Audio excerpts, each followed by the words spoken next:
Viram? O universo, a natureza, a vida em si. Quando você olha essas imagens, você observa a química no seu dia a dia. A química se resume basicamente a estudar toda essa beleza que você viu, toda a constituição dessa matéria com a qual a gente trabalha. Hoje a gente vai se propor a trabalhar justamente conceituando essa questão da matéria e as propriedades e características envolvidas a ela. Você hoje vai trabalhar com essa aula chamada A Matéria. Bom, eu preciso elucidar alguns conceitos para você. Preciso colocar você com os conceitos fundamentais inerentes à ideia de matéria. Então, o primeiro deles é a própria matéria. Matéria é tudo aquilo que tem massa e ocupa lugar no espaço, possui volume. Quando você pega essa matéria e necessariamente limita essa matéria, você passa a ter um conceito chamado de corpo. Corpo é qualquer porção limitada da matéria. Por exemplo, um pedaço de vidro, um pedaço de ferro, uma barra de alumínio, algo que limite, que dê uma certa quantidade ao processo. A diferença é a seguinte: eu falo madeira. Madeira é um conceito aberto, pode ser um tronco, uma árvore ou uma floresta. Agora, quando eu falo um pedaço de madeira, eu estou limitando essa matéria. Então, o corpo é um aspecto quantitativo, é um aspecto do limite da matéria. A partir daí, eu tenho que desenvolver com você o terceiro conceito direto, que é o conceito de objeto. O objeto, então, é um corpo fabricado ou elaborado para ter aplicações úteis ao homem. Observa, quando você pega aquele pedaço de madeira que você limitou e chamou de corpo e constrói uma mesa com ele, você passa a dar uma utilidade prática. Assim como você pega aquela barra de alumínio e transforma numa esquadria para a janela da sua casa, isso passa a ser chamado de objeto. Então, esses são os conceitos inerentes à matéria, que estão diretamente relacionados à ideia quantitativa da matéria. Hoje ainda, mais à frente, vamos falar do aspecto qualitativo, o que se chama substância pura. Mas daqui a pouco a gente conversa sobre isso. Antes eu preciso, então, definido conceitos gerais, trabalhar com você as chamadas propriedades gerais da matéria. É sabido hoje que você tem, em relação à matéria, propriedades que são gerais e propriedades que são específicas. Propriedades gerais são aquelas comuns a todo tipo de matérias. E propriedade específica é aquela que cada matéria tem, diferentemente de outra. Exemplo, existem substâncias que brilham, existem substâncias que são salgadas, outras doces. Aí é uma propriedade específica, porque algumas têm algumas das características inerentes a ela e outras características totalmente diferenciadas. Então, essa propriedade é dita específica. Agora vamos tratar das propriedades gerais da matéria. A primeira delas vai ser a inércia. A matéria conserva seu estado de repouso ou de movimento, a menos que uma força haja sobre ela. O que significa isso? Significa que você não pode começar o movimento, nem parar, sem que uma força externa haja sobre ela. Imagina alguém, ao chutar uma bola para o gol, a bola está parada. Se depender dela, ela nunca vai sair dali. Mas quando alguém vai e a chuta, ela inicia o seu movimento.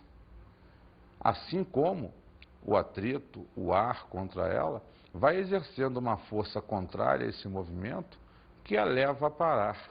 Assim como num ônibus, quando o motorista pega e acelera, a tua sensação é de ir para trás, porque ele está acelerando o ônibus. Você acaba acompanhando o movimento porque se prende a ele. Mas inicialmente você nota que ele iniciou o movimento do ônibus e você não iniciou o seu. Da mesma maneira que quando ele freia, a tua tendência é ir para frente. Porque você continuou o movimento, mas ele parou do ônibus. Até que você se segura e para o seu também. Essa é a ideia geral que nós temos sobre inércia. Vamos falar agora de uma outra ideia muito interessante. A ideia de massa. Massa é a quantidade de matéria de um corpo. E observe, se ela está ligada à quantidade de matéria, está ligada ao quanto de moléculas, ao quanto de átomos você tem num determinado objeto. Logo, quanto maior a quantidade de matéria de um corpo, maior a massa que esse corpo vai ter. Observe um exemplo clássico. Nesses dois copos, que a gente costuma dizer está vazio, na verdade eles estão cheios de moléculas de ar. Como as moléculas de ar são gasosas, elas estão mais afastadas. Logo, eu tenho menos moléculas e tenho uma menor quantidade de matéria. Porém, se num deles eu coloco água, eu estou substituindo as moléculas do ar por moléculas de água. Então, eu posso afirmar que nesse copo a quantidade de matéria é muito maior, porque eu tenho agora um número muito maior de moléculas aqui dentro. Se eu pesar os dois, esse adquirirá mais massa. Peso, fisicamente falando, é a atração gravitacional sobre a massa do corpo. Porém, é típico se falar o termo peso envolvido a ideia de massa na química. Mas a gente sabe que massa é a estrita quantidade de matéria do corpo. E peso é a ação da gravidade sobre essa massa. Fisicamente, é dessa forma que é analisado. Só que aqui, por uma questão geral, a palavra peso no popular se confunde um pouco. E a gente vai estar relacionando a ideia de massa apenas. Ok? Vamos lá, a segunda propriedade da matéria. Extensão é o espaço ocupado por um corpo e corresponde ao volume do corpo. Então, a ideia de extensão está diretamente ligada à ideia do volume ocupado por esse corpo. Quanto maior a extensão do corpo, maior o volume ocupado por ele. Essa é uma ideia tranquila e que toda matéria, como ocupa lugar no espaço, tem extensão. Então, ela está inerente ao próprio conceito de matéria. Legal? Impenetrabilidade. Ela diz o seguinte: duas porções de matéria não podem ocupar o mesmo lugar ao mesmo tempo. O que isso quer dizer? Que simultaneamente, no mesmo espaço de tempo, você não pode ter dois corpos, dois pedaços de matéria, seja lá, interpolando-se um ao outro. Eles podem ocupar um momento aqui, tirar, coloca o outro. Mas simultaneamente não é possível. Veja só esse exemplo da bacia. Você tem uma bacia cheia de água e ele coloca a mão dentro dessa bacia. Como a mão não pode ocupar o mesmo lugar que a água, quando a mão penetra na bacia, a água sai pelas bordas. O mesmo volume que a mão passará a ocupar, saiu de água fora da bacia. E aí fica clara essa ideia, ok? Vamos falar de mais uma propriedade. Compressibilidade. É quando a matéria está sofrendo a ação de uma força e o seu volume diminui. Veja o contexto de uma seringa, por exemplo. Você coloca a mãozinha tapando a ponta da seringa e empurra o êmbolo. Ela inicialmente estava cheia de ar. Quando você aplicou uma força no êmbolo, você comprimiu esse ar. É claro que até um ponto, tem uma hora que não dá para comprimir mais a matéria, mas você conseguiu diminuir o volume ocupado por essa matéria. Essa é a ideia da compressibilidade.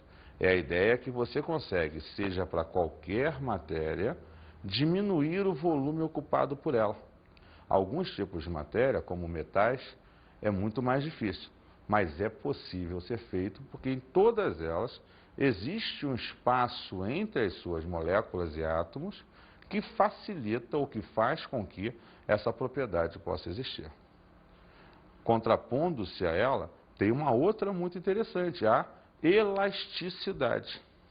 Na elasticidade, você vai observar que a matéria volta ao volume e à forma iniciais quando cessa a compressão. Veja só, o que a gente percebe nesse fato é o caso contrário ao da compressibilidade. Você comprimiu a matéria, ela está ocupando o menor volume, só que você criou a força. Quando você cessa a ação da força, as moléculas e átomos tendem a voltar ao seu lugar natural. E aí você tem a matéria sofrendo uma elasticidade, um aumento natural do volume que antes fora comprimido. Essa é a ideia de elasticidade do processo. E observe, todas até aqui, mais algumas que vamos discutir, estão relacionadas a qualquer tipo de matéria. Por isso, sempre é bom relembrar, são propriedades gerais dessa matéria. Então, concluindo o conceito geral, a compressibilidade e a elasticidade são propriedades opostas. Uma causa a contração, ou seja, a redução do volume, e a outra causa a expansão, ou seja, o aumento do volume. É o caso da seringa, que foi demonstrado através das imagens que vocês viram. Vamos ver uma próxima propriedade, a divisibilidade. Divisibilidade significa que qualquer espécie de matéria pode ser dividida em partes cada vez menores até atingir o átomo, que, se for dividido, perde as propriedades dessa matéria.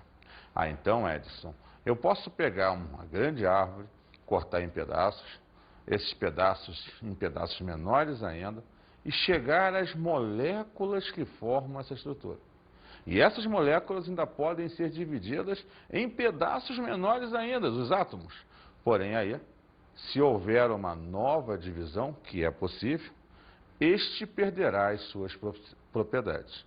Ou seja, dividir você pode o tempo todo, mas no caso da matéria manter as suas características, essa divisão vai até a ideia de átomo. A partir dessa ideia, se você dividir, ela passa a perder as suas propriedades. Vamos ver mais uma. A porosidade significa dizer que toda matéria tem espaços entre as partículas que a constituem, não importa se moléculas, átomos, íons. Logo, a matéria é descontínua, ou seja, existem espaços vazios que você denomina de poros. Esses espaços facilitam para que você tenha aquela questão da compressibilidade. Veja esse exemplo simples. Você tem uma esponja, tem aqui do lado uma bacia com água. Observa os poros dessa esponja, esse espaço vazio ao qual eu estava me referindo. Olha o que eu vou fazer. Vou contrair a esponja, vou colocá-la dentro da bacia com água e vou soltar. Observa que o volume da bacia diminuiu, porque boa parcela da água ocupou os espaços vazios que existiam na esponja, os poros.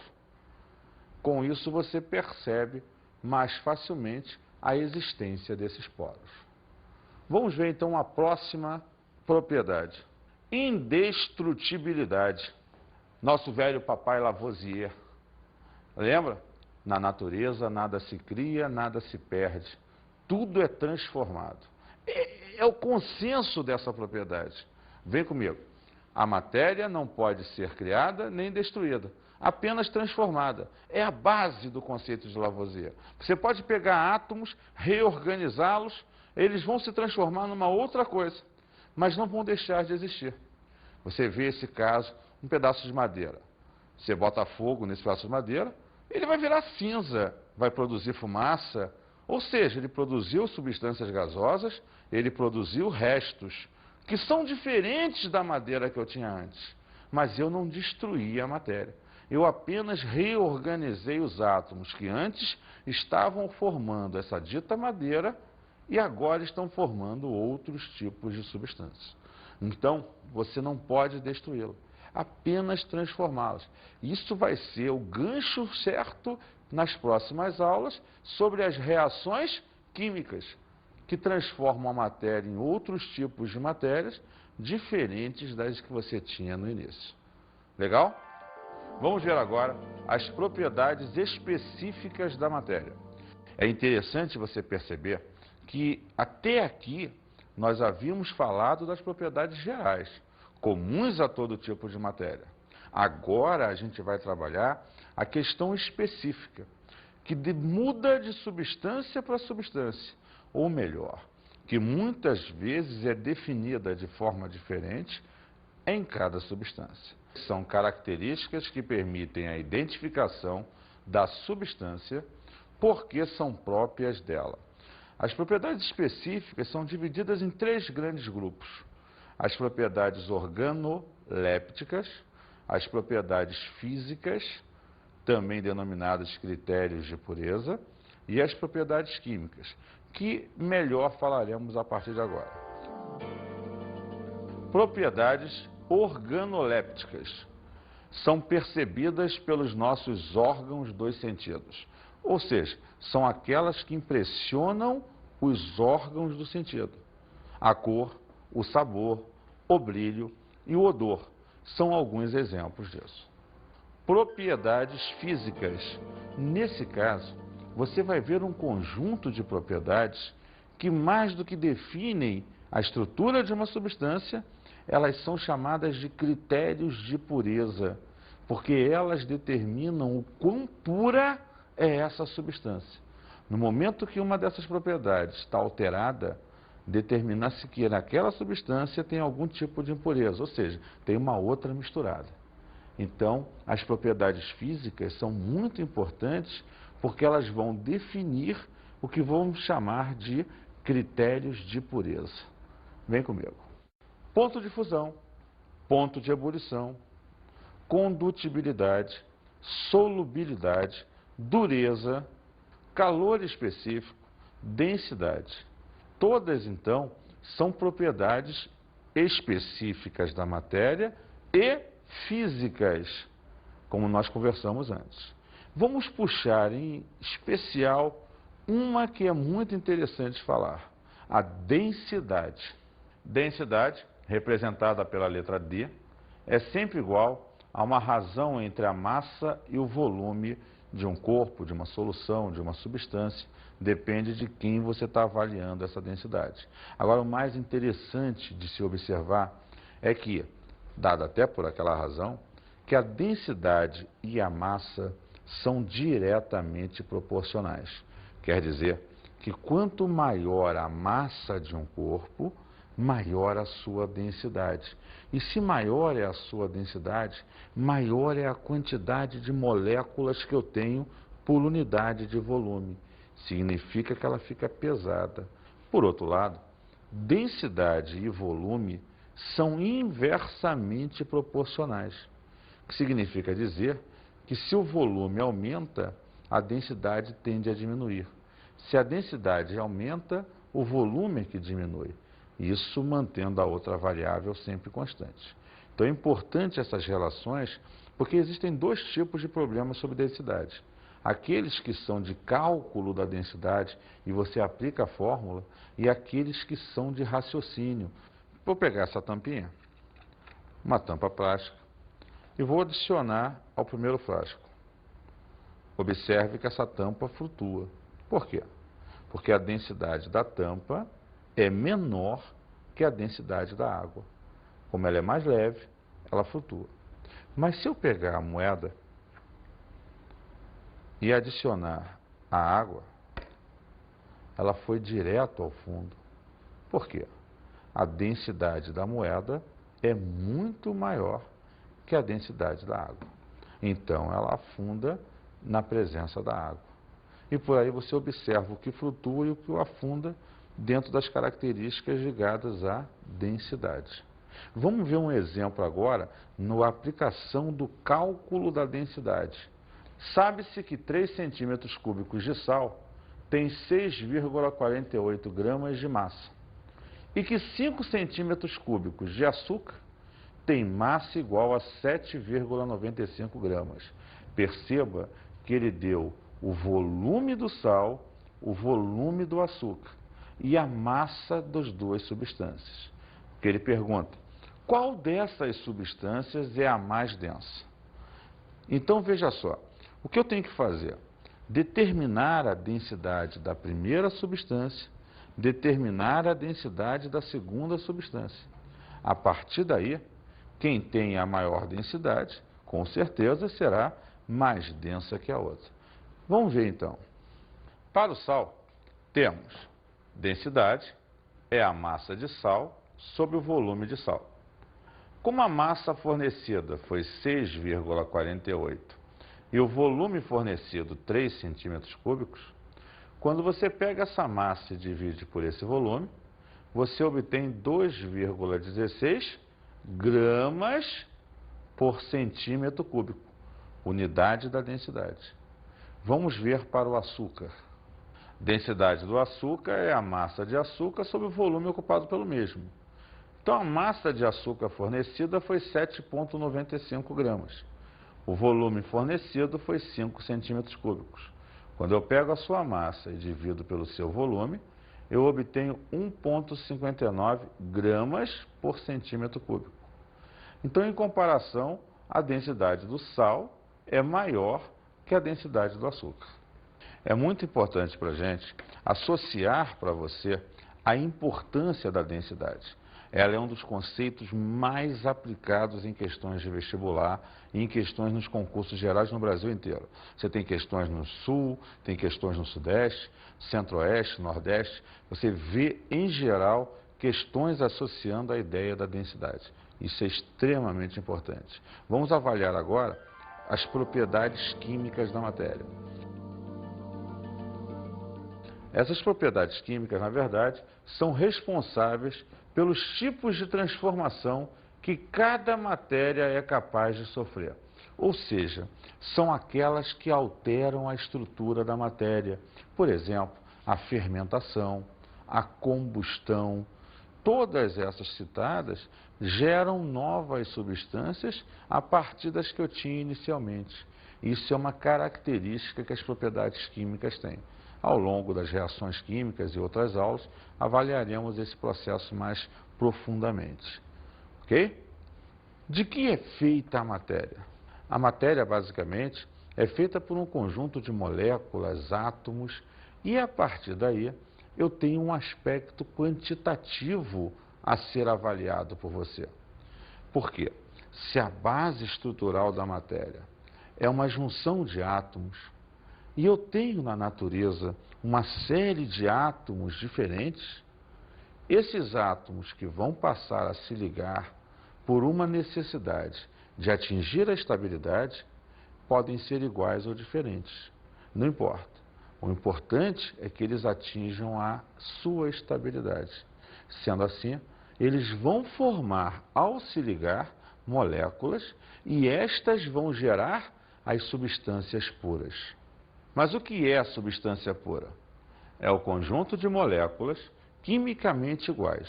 Ou seja, os átomos se juntam, geram moléculas, moléculas passam a representar, quando quimicamente iguais, uma substância pura. Vamos ver alguns exemplos. Água destilada, H2O. Veja, eu representei aqui para você, por meio de bolinhas, uma estrutura da água, onde você tem 2 átomos de hidrogênios ligados a um átomo de oxigênio. Então, a molécula da água seria, claro, similar à ideia dessa junção. Gás oxigênio, o mesmo oxigênio que você viu que formou a água, é o oxigênio que, quando junto a outro, quando você tem 2 átomos, gera uma molécula chamada gás oxigênio. Gás metano, repara você, outra estrutura. Você tem um átomo de carbono ligado a 4 átomos de hidrogênio, CH4. Então, esses átomos, quando se juntaram, formaram um tipo de molécula. E essa molécula gera a substância metano. Vamos, então, fazer a classificação das substâncias puras. Sabemos hoje que as substâncias puras se dividem em 2 grupos. As chamadas substâncias simples ou compostas, ou melhor dizendo, substâncias puras simples e substâncias puras compostas, sendo que a palavra pura, com o contexto nosso, se perdeu, porque substância pura e substância coincidem na mesma coisa. Vamos ver o primeiro caso, as substâncias puras simples, ou substâncias simples. Nesse caso, eu vou observar que as moléculas são formadas por átomos do mesmo elemento químico. Por exemplo, o gás oxigênio. Ele é formado por 2 átomos, o O2, mas os 2 são de oxigênio. O gás ozônio.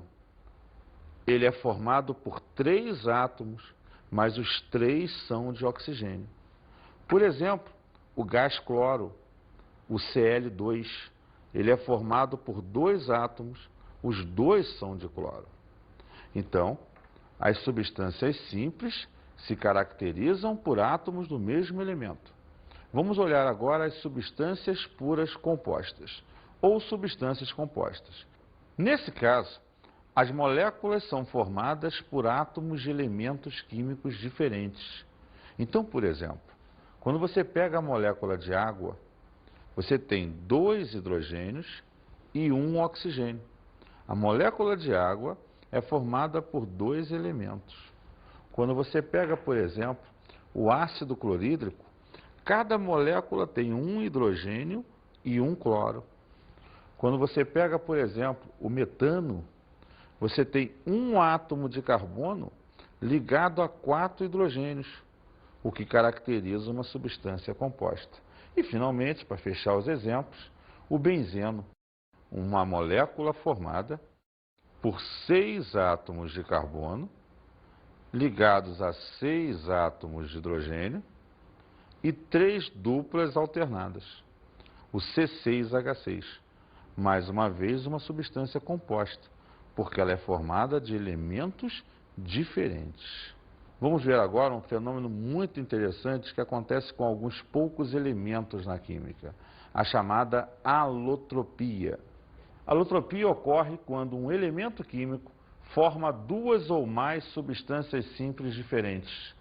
É o caso que você viu ainda agora, quando eu te mostrei as substâncias simples, que o elemento oxigênio pode formar o O2 e o O3. Ele então gera 2 substâncias simples diferentes a partir do mesmo elemento. Outro caso interessante é o do carbono, que gera para você o diamante e o grafite.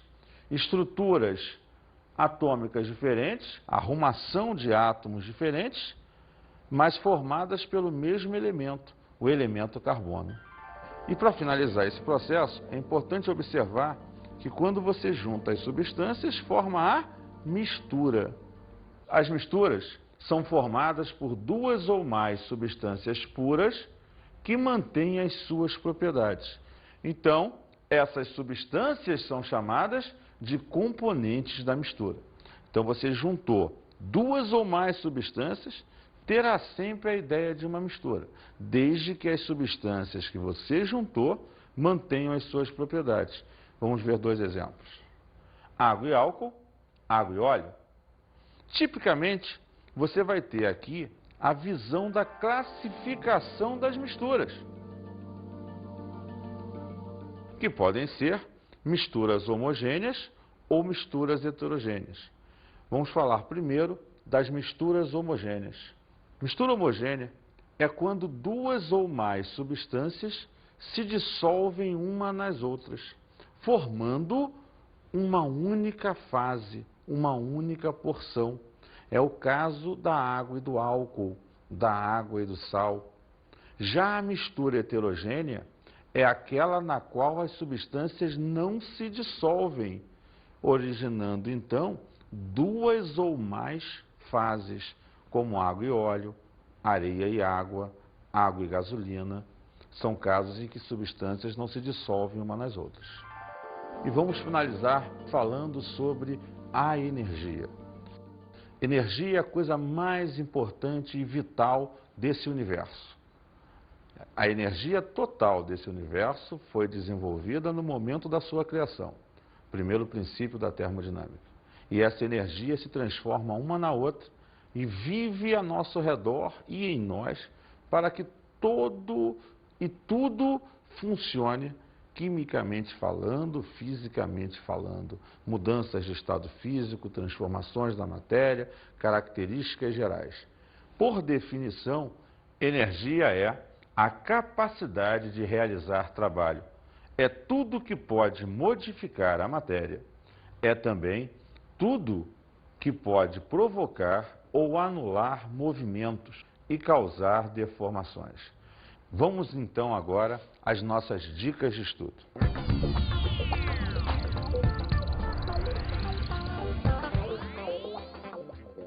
Uma dica interessante nessa fase é você dar uma revisada em todos os conceitos ligados à matéria ou ao que nós chamamos de aspectos macroscópicos. E com isso, dá uma exercitada e procure ver outros exemplos além do que nós trabalhamos hoje aqui.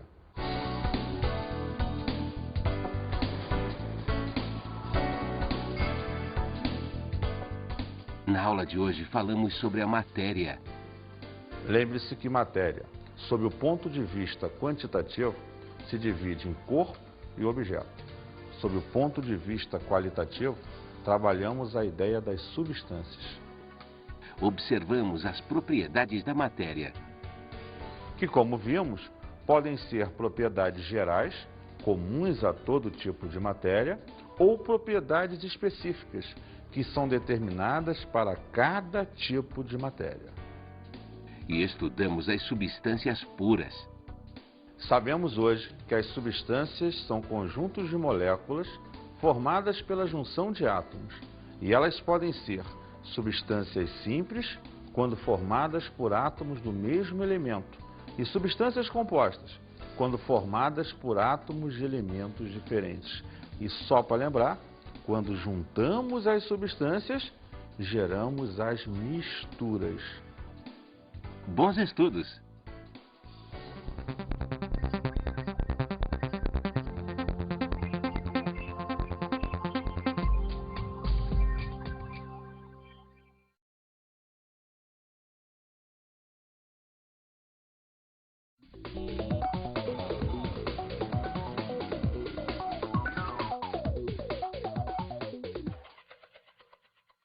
Caro colega, nessa aula é bom fundamentar conceitos, diferenciar características e propriedades e enfatizar principalmente nas propriedades específicas as propriedades físicas, porque elas são chamadas de critérios de pureza. Se você puder, para enriquecer a aula, leve modelos atômicos como esses, que são visuais, tornam a aula mais dinâmica e com isso o teu aluno pode se aproximar mais desse dia a dia, dessa realidade, visualizando a ideia de moléculas e átomos. Um grande abraço e até a próxima.